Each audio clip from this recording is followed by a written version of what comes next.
Welcome to Des Moines, Iowa. Des Moines is how you would say it if it were really French.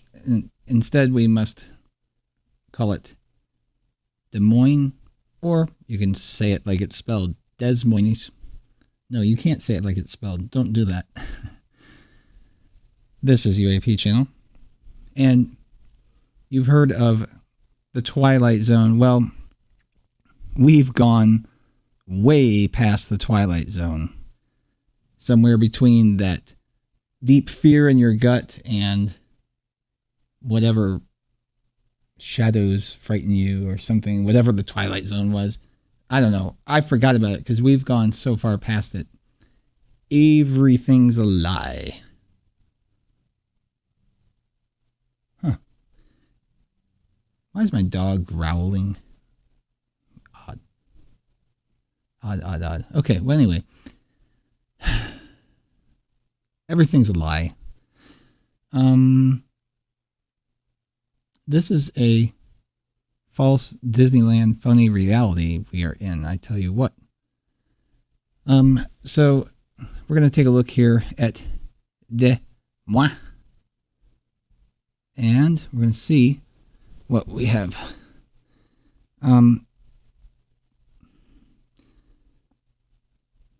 I highlighted the areas of interest, and of course I have many good pictures, but nothing's highlighted on this first page because there's nothing of interest. Not yet anyway. They make it look nice. They make it seem like it makes sense, but it don't make no sense to me. I tell yous what. And I'll tell you why. Because it doesn't add up economically. It doesn't add up chronologically. It doesn't add up in any way. And how? How could we have accepted this history? Well, I don't know. Because I think I've always had my brain, but when I use my brain, this Des Moines story, well, to use a hunting term, dog, assisted hunting term, if you get a dog that doesn't hunt, you say, that dog don't hunt. Okay? Well, that's how this history of Des Moines is turning out to be. So, let's get right into it. I love it when people say that and they didn't get right into it. And I'm sorry, and I'm chatting it up, and I didn't get right into it, and I hate that. And I'm going to punch myself in the face for that. So if that makes you feel better, I'm not going to do it right now. You don't want to hear that stuff. It's ugly. All right, so let's see if we're even in order here. I hope we are, because it unfolds very nicely. Okay. All right, so like the Oklahoma Sooners, there's a thing about Oklahoma, and let me tell you, Oklahoma's okay with me. But this story of the Sooners is not going to spell it's not going to pass the smell test, and I'll tell you why. The idea that they had the land marked out and then they release them and then they run out and they stake their claims on the land. There's so many things wrong with that when I think about it now. I mean, it's a nice story when you're told about it, like it's all fun and games, but it wasn't. And this is kind of like the Oklahoma Sooners story. Now, I didn't think that about Iowa, but I guess it's probably this way about the entirety of the West and the East for that matter. But the thing about it is you have people running out, staking a claim on the land, but in this case, everything's done. It's kind of like New Zealand, and I bet you it's kind of like everywhere. Sometime around 1850, or whatever, or so they say, or whatever, People went out and they got themselves some land, and they got themselves some buildings, and they got themselves some courthouses, and they got themselves some federal buildings and post offices and chanceries and castles and churches and cathedrals and bridges and suspension bridges and electrical streetcar rail lines and such and so forth and so on ad nauseum.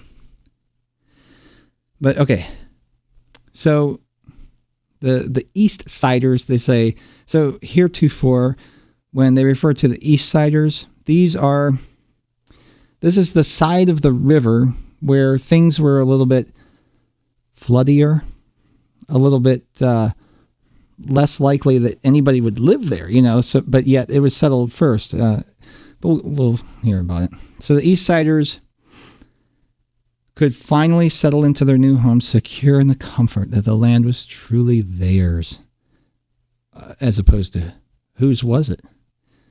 Well, it had only been 10 years since Captain James Allen laid anchor on the banks of the Des Moines River, the Des Moines River. So much had changed in that short amount of time. What had once been rough, wild lands, untouched by settlers, was now an incorporated town dotted by the early signs of industry. Where there had once been bushes of hazel lining the banks of the river, those bushes had now been cleared away to make room for trading houses and mills. Along the rolling hills that surrounded the rivers, one could now see houses and fences going up. Oh, really? Delineating one man's land from another's. Not like how the Injuns lived, right? Is that what they're saying? Well. So, the coal and stone beds that lay in the nearby hills also provided opportunity for future development and industry. What they're trying to tell us is that they just went ahead and they just built up, the most costly and least adaptable part of industry would be, your facility, because you only have it as big and such. It's utilitarian. It's overhead. You're not going to build it ahead of time, in my opinion. But nonetheless, so the sale of these plots of land, see, this is the thing that gets me too, is the government sold the land to the people. And that's why nobody got to see anything really until the government had it ready for them. That's what I'm finding out. And the first people that get all the choice stuff, of course, are the Freemasons. And they are the ones who got in. Nobody else could get in. The military and the Freemasons, they got it. And the regular folk, they didn't get in until later. See, it's all a game. It's a game, and it's stacked against you. All right? The settlers had chosen and held their claims on the basis of preemption, which enabled settlers to hold 100 acres. This land would eventually be surveyed and brought to market. The settler would have the right to purchase this preempted land at the minimum rate of $1.25 an acre. Credible bargain, given that the land around the junction of the Des Moines and Raccoon rivers were covered in valuable timber. Really? Rich prairie and rich deposits of stone, coal, and other valuable materials. In other words, just land. Okay. That stuff's valuable. Okay. These tracts of land were valued anywhere from $2 to $12 an acre. So $1.25. Why would they? Okay, that doesn't make sense right there. But let's continue here. Even though the United States government held ownership of the land until the time of the sale, those who had claimed these tracts of land were considered to be quite fortunate. Well, unfortunate. That's how this stuff reads all the time. Oh my gosh. They were considered to be quite fortunate. Unfortunately, it was common knowledge. They were considered to be quite fortunate. Unfortunately, it was common knowledge that speculators roamed the land and taken note of the most valuable acres to be found around Fort Des Moines Even though the settlers had already claimed these tracts of lands, the speculators were willing to pay a higher price for these portions of land. When they came to market, the settlers who had claimed the land and spent the last several years taming and managing it were obviously enraged by the thought that their hard-earned land might be stolen away from under them. The fear of speculators caused the settlers to view blah blah blah. Yeah.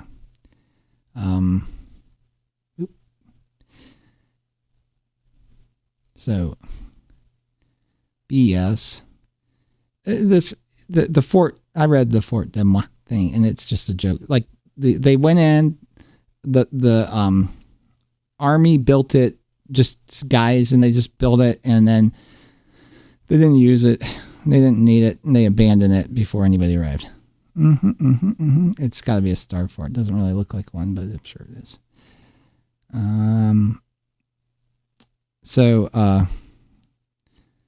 So here now, 1846, they had their first election, and what it says, they got 175 votes. Okay, so in 1846, the population of the whole area was between 200 and 300. There's that 200 again. Interestingly enough. And so on the next page. Oh, come now. So we have the inaugural building, the first building, the debut building, in what would become East de Moi was the agency house. The agency was an extension of the fort and housed a trading post operated by whatever. After the fort was abandoned a few years later, see, I told you that already. The agency house and its surrounding property were acquired by prominent East de Moi resident Dr. T.K. Brooks, blah, blah, blah. Then along comes this guy, Washington George, or W.G., and George Washington, known as G.W., these brothers. And they were credited. It doesn't say they did it. They were credited with constructing the first regular dwelling house. Okay.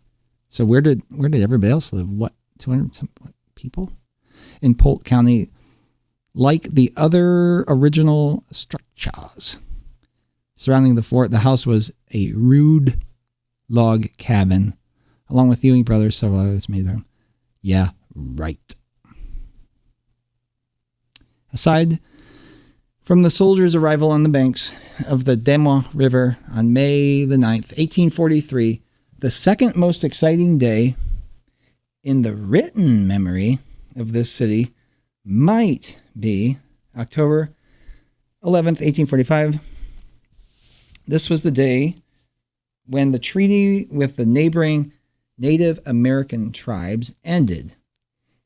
Really? And the settlers who had made their way to the fort were finally able to officially stake their claims on up to 320 acres of land. In fact, it says, the night was so highly anticipated that in the weeks leading up to the end of the treaty, the current residents who gained permission to make their homes around the fort by providing for the soldiers had already begun making arrangements with one another and verbally reserving the most valuable tracts of land themselves. Some settlers had even gone so far. All right. Well. Oops.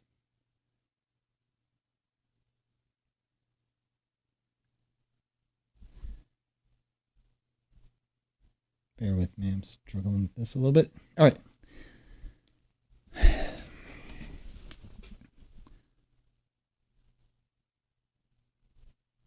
So, they get it, and then what happens? Let's look at this picture. An early drawing. Sure, I believe it. Drawings. Government drawings. So the East Siders had this advantage. Theirs was a virtually new enterprise. Let's get back to where we were. All right, choosing or constructing the capital. So first, they made their capital in Iowa City, which is where people lived. Go figure. And I didn't look into that. WW, 33. Walter White, Chapman, or Walt Whitman. You fill in the blank. You get the idea. 33, all that stuff. Chapman had acquired a plot of land and $20,000 of your money, the public's money, set aside this bogus bullcrap public Capitol building. And then there's an old stone Capitol approved, signed off, up and running by 1842, not fully completed. What? Did they pay him? Sure, I bet you they did. They were eager to move in and begin working on their first official Capitol, but wait, there's more. Because they wanted to have a different Capitol. Because, and this looks like a church, but it's a Capitol. Okay, whatever. But then, with the rush of new residents and sudden influx of wealth, we're talking about Des Moines, Iowa. That they decided they wanted to have a Capitol there. Fort Des Moines was the county seat in 1846, and by 1853, it was incorporated. Well, the residents of the current capital in Iowa City were in favor of maintaining the status quo. Of course, they wouldn't want to move the capital out of there.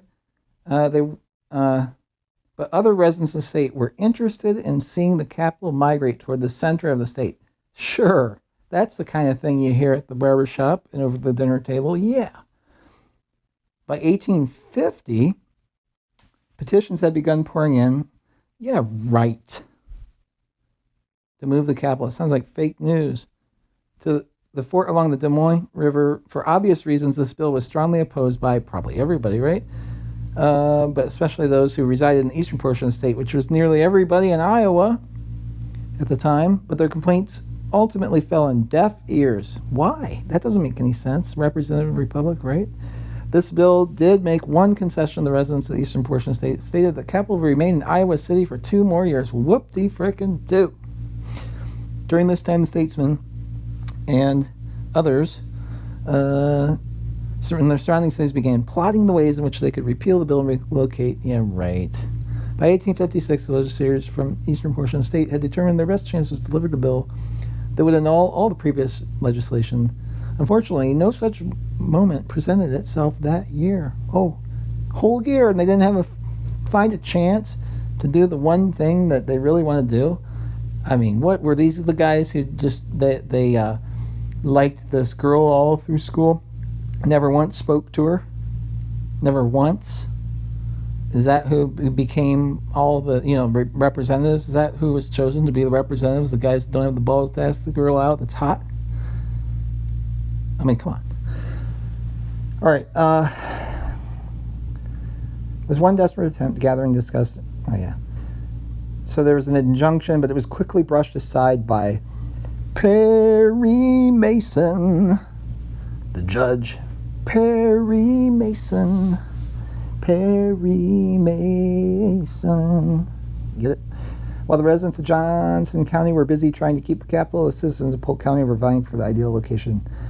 Oh, the legislative act, Governor Grimes, generated 1855, impossible. Why? Why move the capital? New capital must be constructed within 2 miles of the junction of the Des Moines River and Raccoon Rivers. Must be. Initially, the prospects did not look bright for those living on the east side of the Des Moines River. Much of the land was a thick woods where wolves, deer, and other wild animals still had their homes. The thickets so dense that a party of women became lost in it and wandered around until late at night. Aside from the wild landscape, it was acknowledged that the eastern bank of the river had a tendency to flood. That's the side that everybody lived on first, by the way, when the river ran high, not to be deterred by these ecological factors. In 1854, blah, blah, blah. Well, you know what? I'm calling bull crap on this whole thing already, aren't you? But, oh, wait, it gets really interesting. It just continues. I mean, this is you don't want to miss any of this. You have your coffee brewed, you might want to make another cup. Open up that bag of beef jerky or whatever and get comfortable. The East Siders had this advantage, so now they're vying for the capital.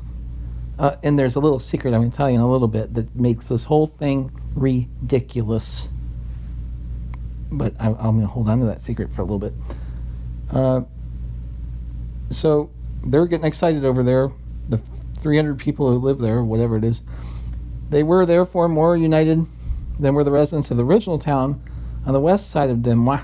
So, the east side, it's, the side that floods and everything. But because it was the worst possible place to put the capital, they worked harder to make sure that they were chosen, is what the logic is here.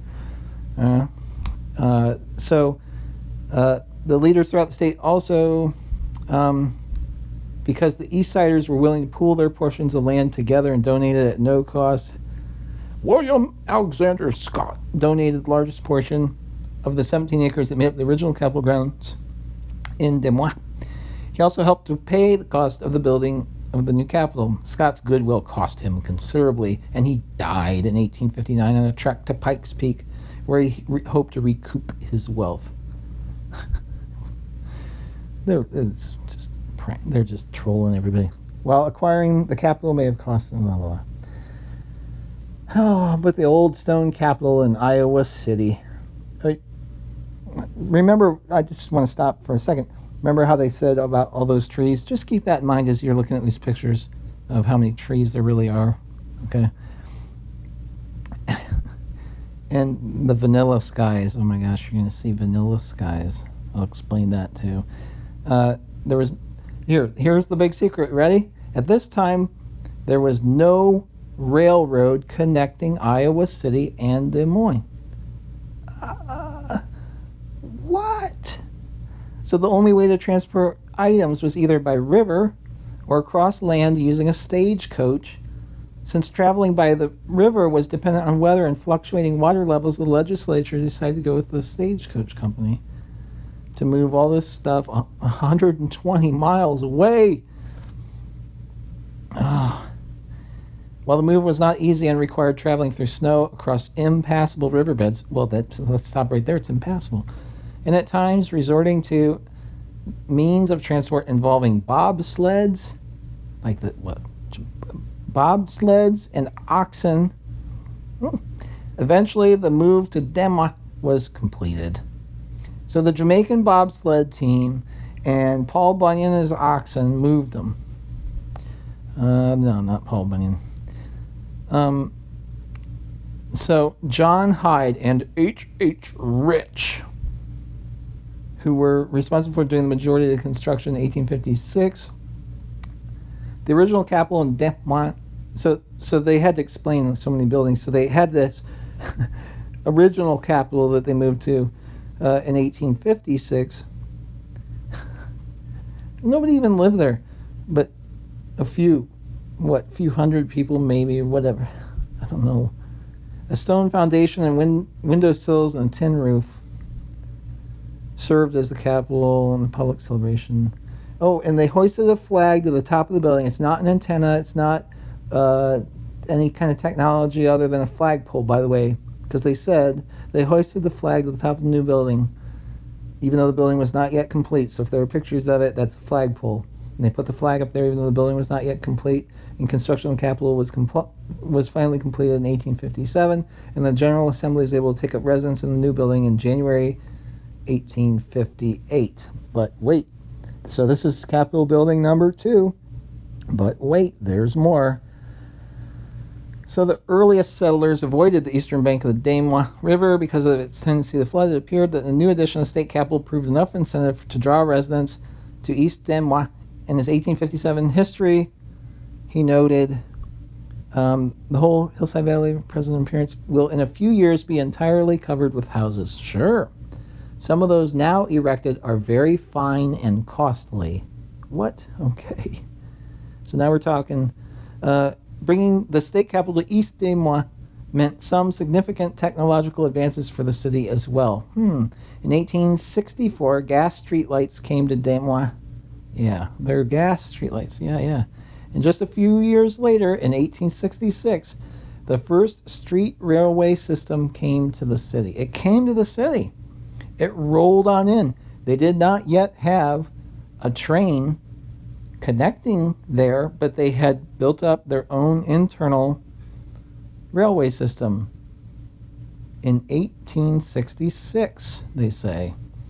This original line was a narrow gauge, and they say horse-drawn. Sure, it was horse-drawn. Yep. Yeah, sure. By 1869, there was some interest in replacing the original Des Moines Capitol building. See, it's done already. It's done. This is Capitol building number 2. It's done. By 1869, already they start talking. We got to build a better one. This one sucks. We're building a better one. Look at that drawing of it. It sucks. It's not big enough. It's not good enough. And look at all the trees around it and the vanilla sky. All right. And as a result, oh, wait. But this brand new expensive building that they just moved from Iowa City, God knows why, out in the middle of nowhere. And they built it rather quickly, though, see? And they used materials that were not of the highest quality, and that's why it looks old. As a result, the building had deteriorated rather quickly. It was old. It was old in they moved in what, 1856?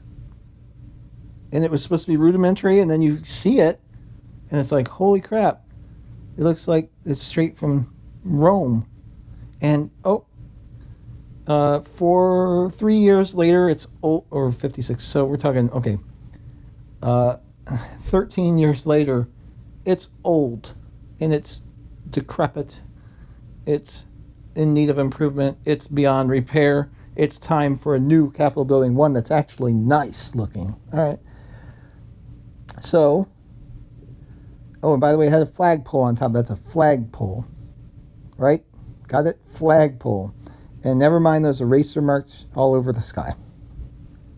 That is of no concern. Okay? But it just wasn't big enough. Look at it. It's just tiny. Just kidding. Construction on the new Capitol building began in 1873, but immediately the site was plagued with setbacks. Oh my gosh. Didn't they learn anything? The initial foundation had to be completely demolished, and it was realized too late that the stone used was of inferior quality. When it replaced the foundation, in 1873, the city also took the opportunity. No expense was spared when purchasing materials to build the new Capitol. Stones such as granite, sandstone, limestone were sourced from all over the Midwest, including, and then they just list all the Midwest. Additionally, 29 different types of marble were used to finish off the interior of the Capitol. These marbles have been sourced from all over the world, from locations such as France and Germany and Italy and Spain, while many of the marbles in the Capitol came from every corner of the globe. That never made sense to me. Every corner of the globe. What? Globes don't have corners, but whatever. I know what they think they mean or something. All over the earth, maybe. One of the most distinctive types of marble, coral marble. Oh, I love this. Skilled craftsmen were brought in to create the beautiful works of carved stone and wood to fill the interior of the Capitol. The new law library is framed by 2 ornate 5-story ironwork staircases. On top of all the decorative material and woodwork, the new Capitol was filled with various murals and intricate mosaics. Even some of the most functional features of the Capitol, such as the heating system, still maintained decorative elements. The building was heated using a steam system, but the architects saw fit to include 27 fireplaces. What? Throughout the new Capitol. The pièce de résistance of the new Capitol was its shiny golden dome, which stood 275 feet from the base of the Capitol. Wow. And it's gorgeous. Oh, I love this. This just keeps getting better and better. Just listen to this. The cost, all in all, the new Capitol cost a grand total of $2,800,000. Wait a minute. Hold on. Let me start over. $2,873,294.59 in 1884 Oh my gosh. With only $3.77 unaccounted for in the budget. What? This is decades before the days where you could eat a meal for a nickel. I mean, what? You got to be kidding me. Well, there might be some struggle to get the General Assembly on board with the new capital in Des Moines. Oh, gosh. So why did they even do it? Well, drawn by magnificent purpose and prosperity of the country which surrounds it, by the promise of it, not the actual prosperity, just the promise of it, to create homes in its shadows, buildings of all sorts will rise around it as if by magic, and teem with businesses and family residences. Our streets swarm with activity from early morning till far into the evening. They are obstructed upon every hand with building materials. There's been horses everywhere, and farm wagons and produce. Right, I believe you. Our hotels and boarding houses are overrun with sojourners and commercial travelers. Des Moines is rapidly becoming the business and social center of a great, rich state which increases steadily and fast in population, in education, and in wealth. Yep, that sounds like the fake news of the day, all reading the script, like your local news station. And here are old pictures of it, and it's worn down. And they have other books about it, from hell to all these history books, you got to go here and you look at one thing and you find this. Okay, section 107 or 108, that's what I'm using this as fair use, by the way. See, even the author makes no guarantees or any representations in this book. Anything mentioned in this book are fictional and do not represent real people, places, and things. Well, then toss it. Screw it. This other book I was reading from, same thing. The information in this book is true and complete to the best of our knowledge. It is offered without guarantee on the part of the author of the history press. The author and the history press disclaim all liability in connection with the use of this book. And I'm doing brief quotations embodied in critical articles and reviews, by the way, in case anybody wonders. So, it turns out the city's earliest surviving building, one can't know directly why Benjamin Franklin Allen wanted his house, Terrace Hill, to look like it was designed for Paris, or why he used 7 kinds of wood and a splendid millwork inside. Probably he wanted to be affirmed as a man of wealth. Or perhaps he hired Chicago's leading architect at the time to design his house to prove that Iowa deserved such splendor too. I guess it's possible, but there are many impulses behind a good building. And the history of Des Moines architecture reveals a complexity, not to mention the excellence, blah, blah, blah. So they're talking about this house, and it's crazy. And then they talk about the capital.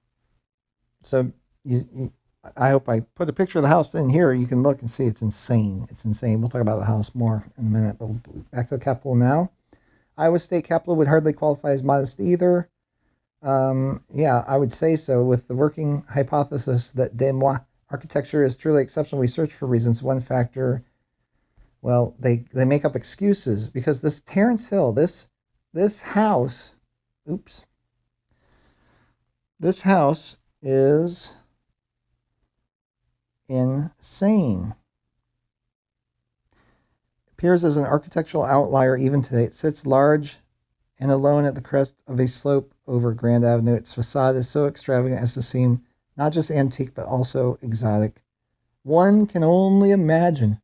I can only imagine how people of Des Moines in 1869 saw this prairie place, as it was sometimes called when it went up. Yeah, you can only imagine. That's correct. You can only imagine. There certainly won't be any photographs. Nothing legit, at least. Unless it's, from way back. When doing more towards developing the city in the early history, Wow. So the guy who built it was a fraud, got in legal troubles. Well, that's neither here nor there. He was a Freemason.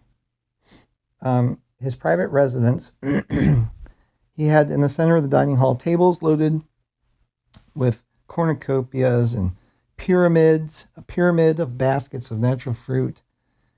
At the end of the table are 2 bone turkeys. Let's hope that they were turkeys and not turkeys like you call somebody a turkey, you know what I mean?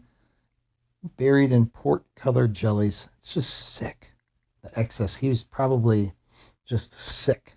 There was also a lemon ice statuette of George Washington, Freemason. The house, which is now the governor's mansion, is a testament to the expansive imaginations of Iowans when the state was in its infancy. There have been some people, well, let's see a little bit more about it. So here's the house again. B.F. Allen stands for Builder Freemason Allen. I think his name should have been Builder Freemason Controller. He's a colorful figure. He was orphaned as a child when his parents died of cholera within a few days of each other. In 1848, at the age of 19, he moved to Demois.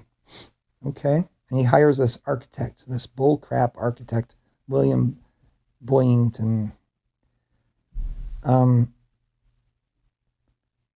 By the 1850s, when he was in his 30s, he moved to Chicago, perceiving the opportunity in a city that was growing as very few cities had grown before. And look at this house he built. I mean, it's ridiculous. The spatial flow, it anticipates the interiors designed by later architects such as Frank Lloyd Wrong. But poor Allen, he could only enjoy his splendid house for 5 years, and he moved away. Oh. And then this other guy buys the house. And what's he do? He delighted in the house once he got there. He did extensive remodeling. What? I don't get it. But okay, rich people, I guess they can do that if they have the money. But this was interesting. A massive stained glass window in the landing it had to have been Hubble's most imposing mark, though restoration architect William Wagner, WW 33, who worked here in the 70s, believed that it existed prior to Hubble, but maybe that he was legit because he actually might have spoken some truth there.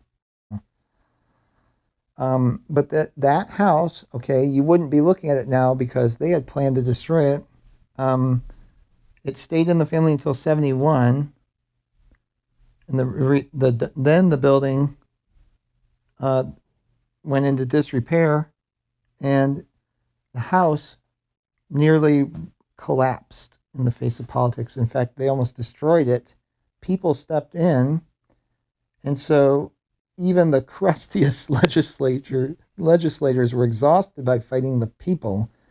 It was a fiasco just to save the house. Remember how they built all this crap and they didn't have squat, and now they've built up the state for 100 years, and watch the trouble they have just in keeping this stuff and restoring it.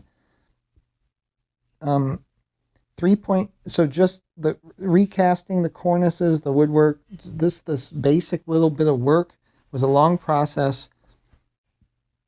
The architects of the time had to have patience. In 1981, $3.5 million was spent, but it's a popular tourist destination now. They kept it nice enough that it was still able to be used. But now let's go into the Capitol. It's kind of the same story.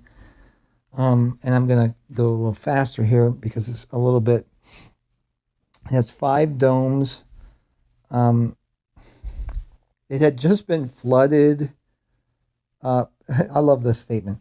Putting the Capitol in Des Moines politically benefited almost no one. It had an abandoned fort, a few dry goods stores, and quite a few taverns. It had recently suffered a devastating mud flood, leaving a clear slate. So that's where they chose to move the capital to. And then jumping down, the splendid architecture of the Greeks was decreed by people occupying a much smaller territory than Iowa. So their explanation for all these buildings, it's more of these types of buildings than is found in Greece. Well, they said, well, Iowa's bigger than Greece. Okay. Oh. In 1867, they still didn't have a proper railroad connection. So how did they get the stone to the building? Because they didn't even choose from the beginning to use local stone on the building. Does that make sense? Oh, well, it was bad stone, they said. What? It's bad stone. Stone is stone. And then it says shenanigans were devised to, this is for the people talking sense, saying, let's not move the capital until we have a railroad. That would be me. That would be me. If I were in the legislature back then, I would say, you know what? I don't know where you guys are coming up with this money and all this bullshit, but how about this? How about you just forestall your crazy plans of having a capital there until we have a railroad? Well, they came up with shenanigans. On the night before one critical vote, a pro-capital legislator had been beset by some anti-capital members who drugged him with whiskey. Drugged him with whiskey. But whiskey's not a drug. Marijuana is a drug. That's how backwards it all is. But that's because these people have been in church. 1872, they passed a bill. They said, here are the instructions. Build the Capitol and keep in view a cost of $1.5 million. The words keep in view seem like a blank check. That's what it seems like to me. Oh, it's an age of great wealth and intractable pirates. Well, yeah. State capitals,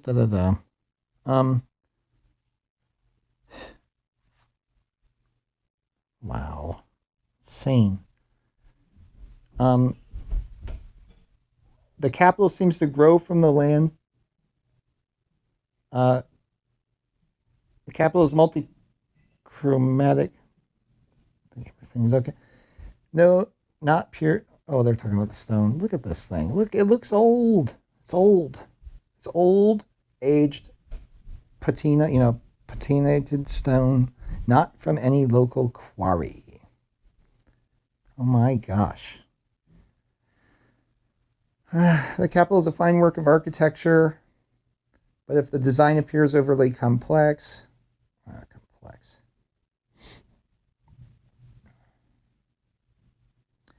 Oh, and they had to delay the foundation. We talked about that. And then get this, 1.5 million, blank check, try to keep it in view, have a ball. Cochrane left the project as he believed there was more lucrative work to be had, but more setbacks occurred.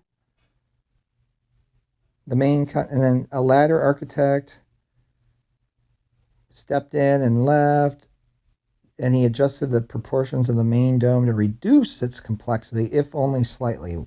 Okay, that was just that was just to get rid of the most evidentiary stuff. You know what I'm saying?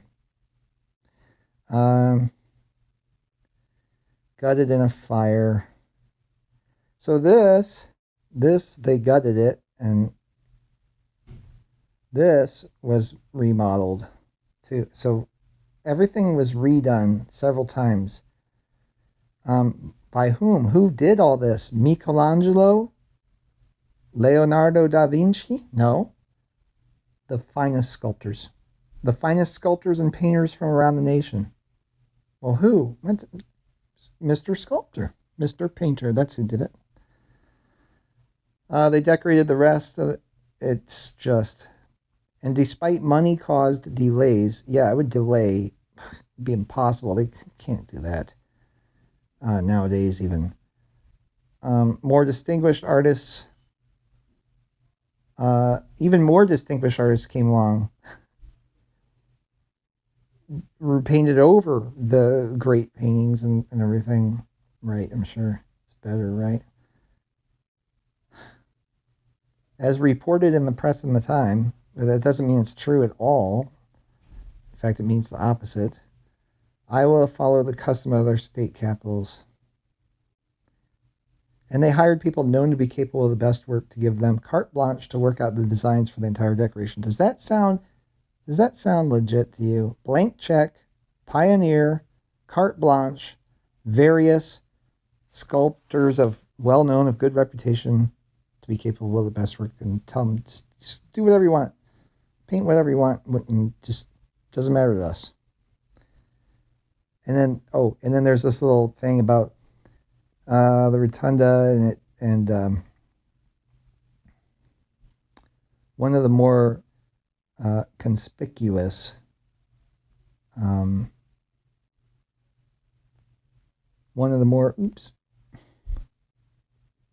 conspicuous. Looks conspicuous. Oh, and then they built it out of sandstone. And so as early as 1904, it started looking dilapidated and it needed resurfacing. It's just insane. So let's talk about the restoration. 1981. It really needed it again.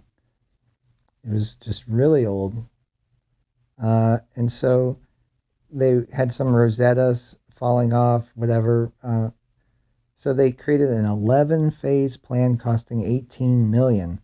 Over 20 years, it ended up costing $125 million. Wow. It was all we could do just to buy the stone and carve it in the next year. Okay?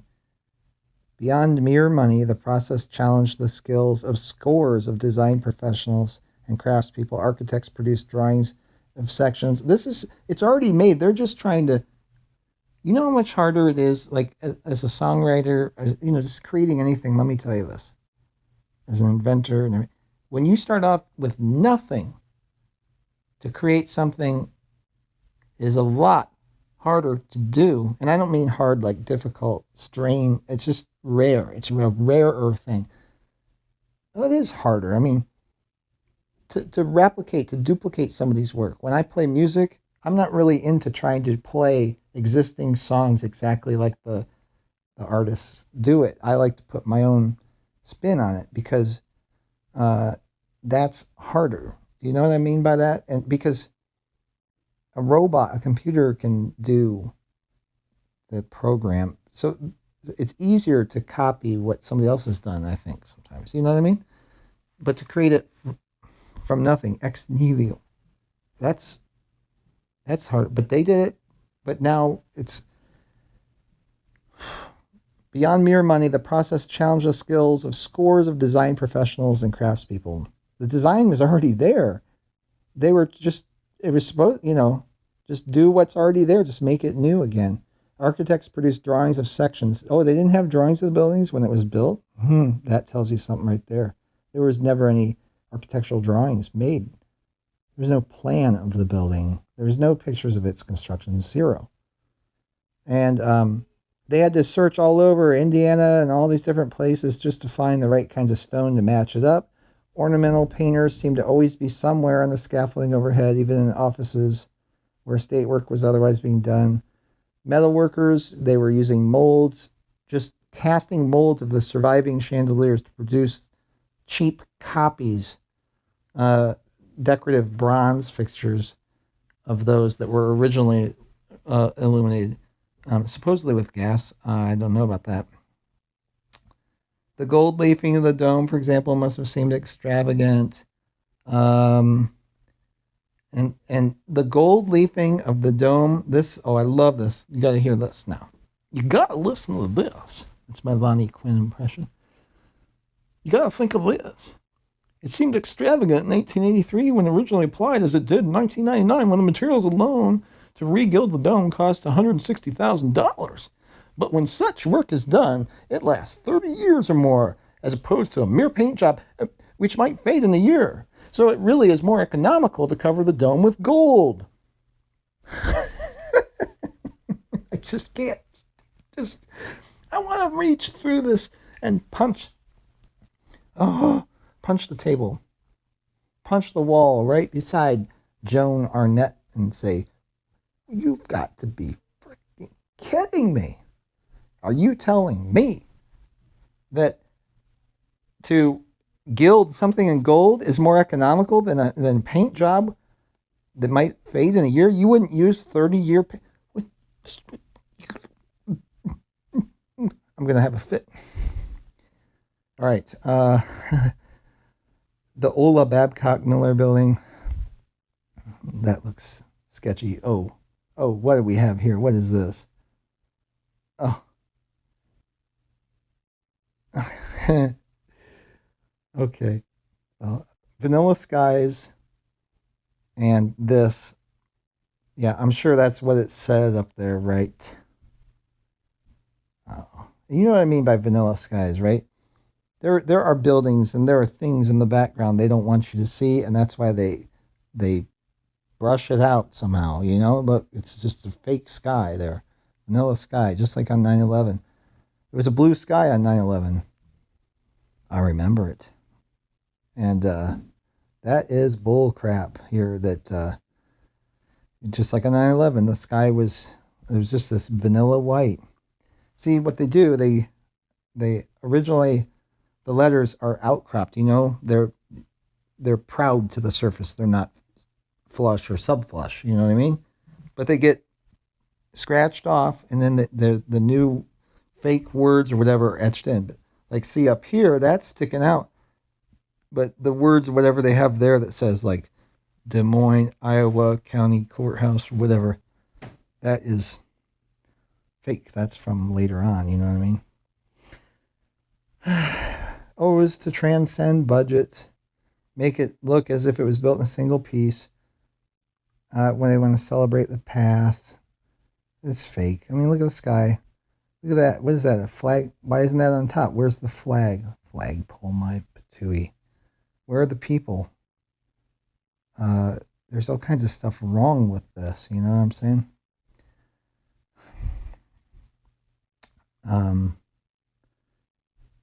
These buildings, yeah. Oops.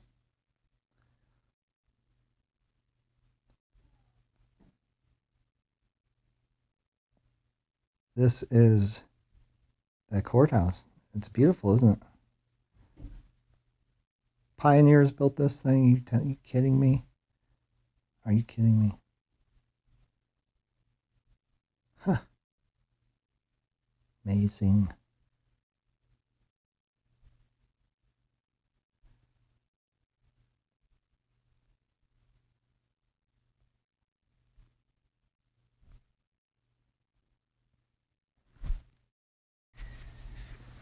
So that's it for Iowa. I just put in some extra pictures here, and I don't want to have radio silence for the end, as that seems to upset the apple cart, as it were, with respect to those who are doing dishes while they have the video playing. And I guess I can just describe what I'm seeing here in case you're having some trouble. But it just is one of these things. They have rings that look like you would think it would be, where things are constructed out of wood, and there are trees, and there are not piles of mud all over the streets. But in the photographs, you have everything paved in stone, and there's mud over top of the stone everywheres, and everything's sized up for giants, and all these wee people are walking around, and they paint up the skies with vanilla. It's Niller skies all the way in these photographs. They have some edits to them. They clearly block out all these spires and these electrical things. Excuse me. It's very late. But things are carved like nowadays they just make poles, but back then they made poles that were like embossed and raised, and the metal was worked into flower patterns and gilded and etched, and it's just insane. The mansions that the controllers stayed in, they were just insanely wealthy. There's a fountain that's got electricity pumping streams of water. It probably had electrical lights, and it was programmable to music, just like the other fountains. They had lights. They had these orbs that were on the ends of these poles. They weren't flag poles. I mean, I'm sure they probably did have flags. They probably did have flag poles, but they served another purpose, because you don't have flag poles that crazy and everywhere. And they had lines, and it just seemed like when they have the secret societies, they even have triple secret beer, and it looks good. But it's just something. These buildings were not used. They were not necessary. And it was planned. It was all planned. This place was already built. The people who lived here were gone, possibly long gone. And the controllers who moved basically us into these, to live in these, are treating us like cattle, like farm animals. We're not told the truth, and they think we're too dumb to figure it out. And look at what they build for us nowadays. It's shite. And it sucks, and it's a prison. And all these buildings built today are prisons. You can't even open the windows. The average building you built, I've worked in buildings, and whenever I go to the doctor's office or something, it's a prison. Heck, I don't want to go in there. And they think that we're so dumb that we're going to fall for this niller sky all the time. And it's not happening anymore. That dog don't hunt.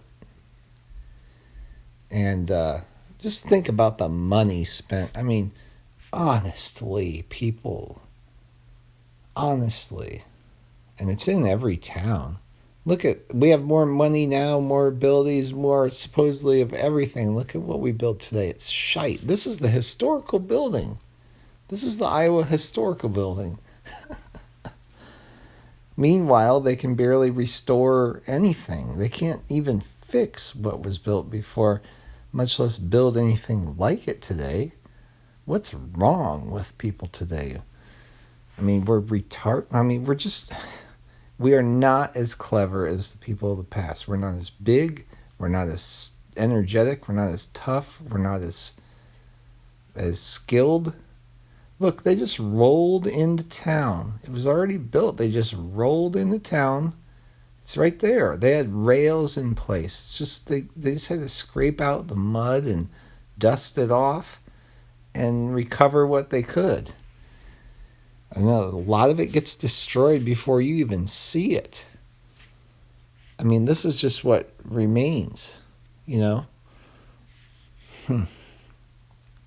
It's crazy. I can't go through any town or any place the same now. And I look at it, and the same people, the people in charge of all this stuff that were doing it, it's been hidden up until now pretty well.